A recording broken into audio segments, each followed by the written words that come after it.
झंडोमरी तालको ज़िले टंडोलायर जो कुदरती वसीलनि सां मालामाल तालको त सॼियो वञे थो।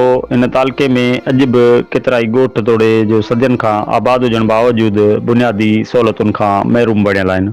हिते असां ॿियनि यूसियुनि खे छॾे यूसी शाहपुर रिज़वी जे ॻोठ सैयद अता मोहम्मद शाह जो ज़िक्र कंदासीं, जंहिं ॻोठ में पोरियत नाले जुमन लगारी जा 3 ॿारड़ा, जंहिंमें 2 नियाणियूं, 9 सालनि जी महविश लगारी, 20 साला सनम लगारी ऐं हिकु पुटु 11 सालनि जो अब्दुल कदीर लगारी गुज़िरियल केतिरे ई अरसे खां पुरअसरार बीमारी में वरतल आहिनि।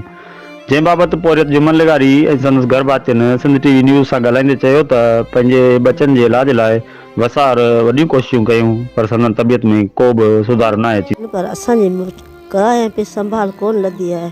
बाक़ी इहो आहे असां चलो इहे ई आहे, न त न को मरूं था न को जियूं था। इन्हनि ॿारनि जी ज़िंदगी सूरनि में आहे।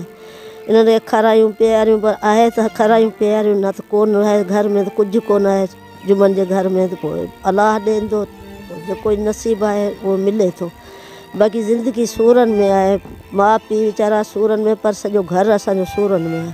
दीबा गुल रायला बंसी साहिब जिन सां त उन्हनि इहो आसिरो ॾिनो त असां खां जेको पहुचंदो वधि खां वधि असीं कोशिशि कंदासीं। बहरहाल कयो कुझु कोन्हे।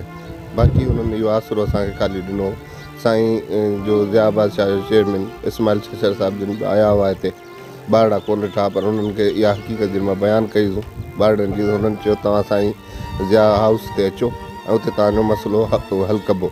भाउ हुआ, शायदि इन्हनि जी मुलाक़ात कोन थी सघी, इन्हनि जो मसइलो को बि हल कोन थी सघियो आहे। ताज़ी इलेक्शन दौरान काफ़ी जेके असांजा चूंडियल नुमाइंदा अदीबा गुल मुंशी साहिबा, साईं सतार साहिब जो छोकिरो, इहे सभु आया। सभिनी खे असां घुरायासीं, कईसूं मिलतूं कयूंसीं, आगाह कयोसीं त बाबा हीअ असांजो मसइलो आहे जेको तव्हां महिरबानी करे ख़ुदा रा असांजो हल करियो। त उहे आया, असांखे ठला सकड़ा दिलासा ॾेई विया ऐं कंहिं बि असांजी सार संभाल कोन ॾी आहे। हिननि मासूमनि जी कंडीशन तव्हांजे साम्हूं आहे। हिकु त हली फिरी कोन था सघनि, ॿियो हिननि खे बेहोशी जा दौर आहे ऐं उहा मूं वारी घरवारी बि माना चिरिया थी विया आहियूं, डिप्रेशन जा मरीज़ थी विया आहियूं। हाणे ज़िंदगी त असांजी ज़हर आहे। हाणे जां त असांखे इहे पूर था अचनि त जां त हिननि खे असीं मारियूं, जां पाण खे मारियूं। ईंदे टंडो मोहम्मद खान, टंडोला, रमरपुर, हैदराबाद, आख़िर ऐं कराची ताईं वियो हुउसि, जिते वॾी हॉस्पिटल आहे दाऊ यूनिवर्सिटी, उन ताईं वियो आहियां। आगा खान ताईं वियो आहियां। उहे डॉक्टर जेका नाइला शाहबाद आहे, उहा उन चेयरमैन आहे। उहा चए थी त हिननि जो इलाजु थी सघे हिकिड़ो ॿाहिरि हुजे, बाक़ी असां वटि पंहिंजे पाकिस्तान में नामुमकिन आहे।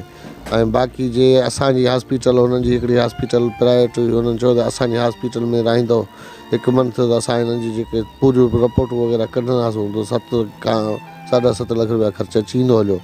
ऐं हाणे मूं मिसकिन वटि एतिरो किरायो ई कोन जो ऐं कराची ताईं हिननि खणी अञा 7-8 लख रुपया किथां भरियां। ज़रूरत इन ॻाल्हि जी आहे त ताज़ो ई इलेक्शन में करोड़े रुपया ख़र्च कंदड़ चूंडियल नुमाइंदनि तोड़े ज़िले जे सिहत खाते समेत सरहंदी वारनि खे बि घुरिजे त पोरियत जुमन लगारी जे ॿारनि जे इलाज लाइ संदन फौरी मदद कई वञे, जीअं संदन ॿारड़ा बि सेहतमंद थी पंहिंजे वालिदेन जो सहारो बणिजी सघनि।